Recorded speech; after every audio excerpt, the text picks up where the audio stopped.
Good day, grade 10s. I hope that you had a good weekend and that those of you who are able to watch this video, that this will be beneficial to you. Today we're going to look at tab stops, the different types of tab stops, how to set them, and the ability to have something that we call leaders associated with tab stops. So before I show you how to set tab stop, let's quickly look at what they actually are. So tab stops, I'm going to zoom in there.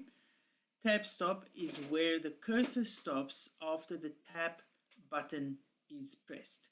So if I'm, for example, here and I type a name, I can't type, and now I press the tab button, you will see that the cursor jumped from the colon till there.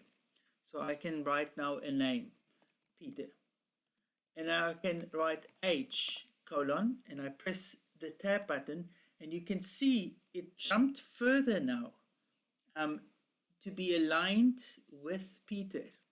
So I can write there now, for example, 16. I can say here grade jump, and I can say it's grade 10, etc. Now, I might have something where I say just, W. W can stand for whatever. And I have a colon again, and now I press key, that's still fine. Okay, let's write something else. Workplace or workstation. You can see that the word workstation is much longer than the other ones. So if I press colon and I press the tab key, it jumps there. And now I can say it's workstation 17. Now, these are all nicely aligned with each other, but this one is not. So we can set tab stops. So by default, from when a tab is pressed, it's 1.27 centimeters, but we can manipulate those. I'm going to zoom out. Now, you need to, in order to set tab stops, you need the ruler. And the ruler can be found under the View tab. And then if you go to the side here, Show, you have to select the ruler. And then we see over here the ruler. Now, tab stops are set on the ruler. So you can already now, without knowing what they are, you can already, set tab stops over there. And you can see it automatically recognizes where a tab was pressed and now jumps it. If I move this one, I can now move this to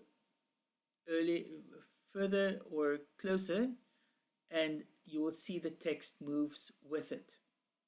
If and let's quickly do this, if I go to Home and I click on this little paragraph or show and hide paragraph characters, you can actually see the little arrows indicate where a tab was pressed.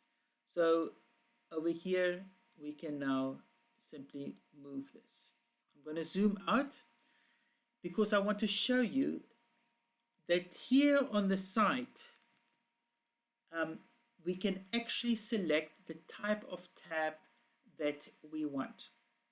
So the one that I've set over here is called a left tab. That means that when I write the text, it will be left aligned. So I'm going to move this one over so you can see it moves. And the little line that shows down, you can see in the bottom, the 17 is aligned to the left, to the right of the line, but it is left aligned. If I change this to a right one, and I'm just going to move, select or set it to the left of the one already, you can see now that it is aligned on the other side. So we have a left and we have a right tab stop.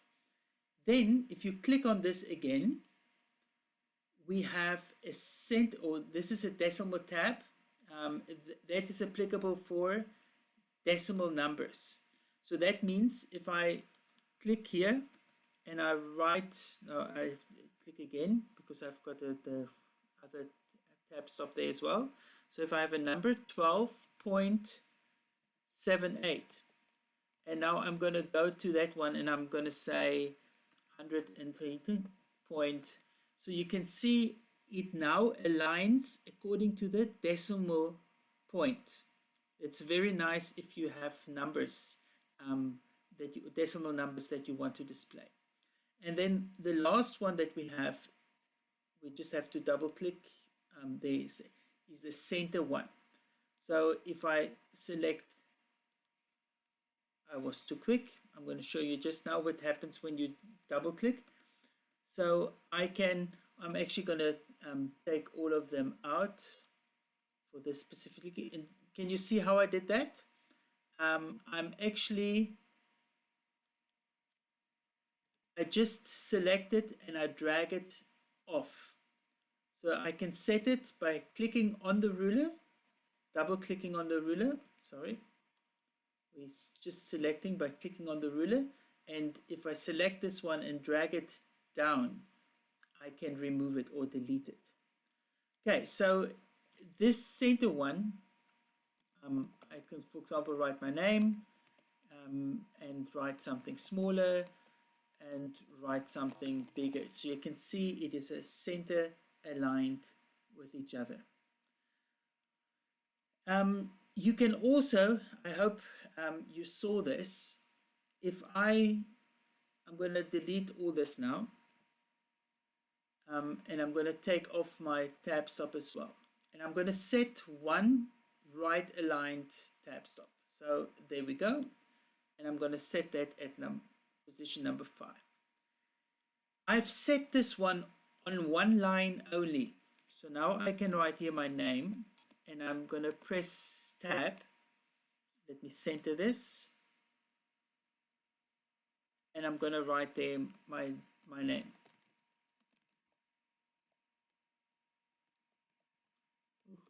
I can't write my own name. So there we go. If I press enter, it remembers the tab stop that has been set. H, and I can write, I'm 21. Grade 12, etc. All right. So you can see it is neatly aligned now towards the right. But now if I select this, so it remembers which one I've set. And I can add, but if I, for example, want to say, okay, I want to change this to a left one. So I can either remove this one and then, select a left tab stop. I'll just have to click until I can find the left one. Now I moved over, there we go. And I set that to 5. But you can see now that it only applied to the one line that was selected. So if you want to do this for all of the lines, you actually have to select all of them. It's grayed out now because it's not applicable to all, but you can remove it nonetheless. So we can remove it, and now I can set a new one by clicking in there, and it's done. So you have to highlight all of them to make the changes applicable to all lines. Now, a different way of changing this tab stop is by selecting all of them and then double clicking on the actual tab stop. So I can double click on there, and then this little dialog box comes up and it has a position. So in this case, position 5. over here it says what's the default tab stop. I can actually change that, but we're going to ignore that now.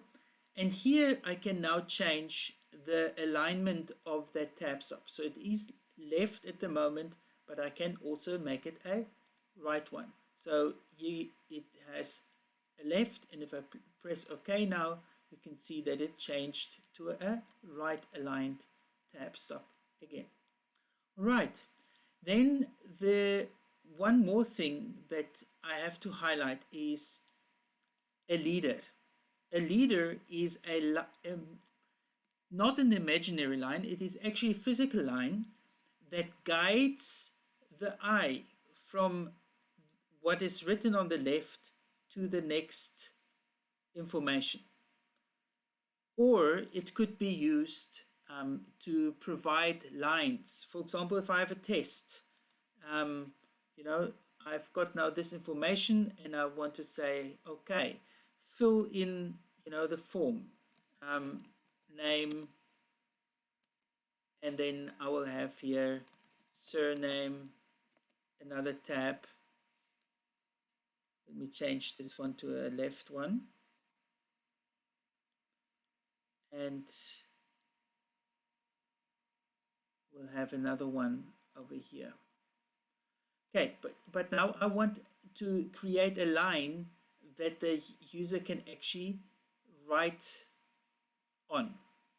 So what I do is I double click on this tab stop. And now I can select. The first thing that you need to do is, because we have more than one tab stop, we have to select the one that we want to make changes on. And now over here we have what we call a leader. And there's different types. We have a dotted line, like a hyphen line, and we have a solid line. So if I can say, I'd select the solid and I press OK, you can see it automatically creates a line over there. And if I want to apply one for surname as well, I can, you know, select the one on 10 and add a line as well. And press enter, and there we have a line that the user can create. If I press enter, again, it will automatically take the settings for that tab stop width. Okay, and that concludes tab stops.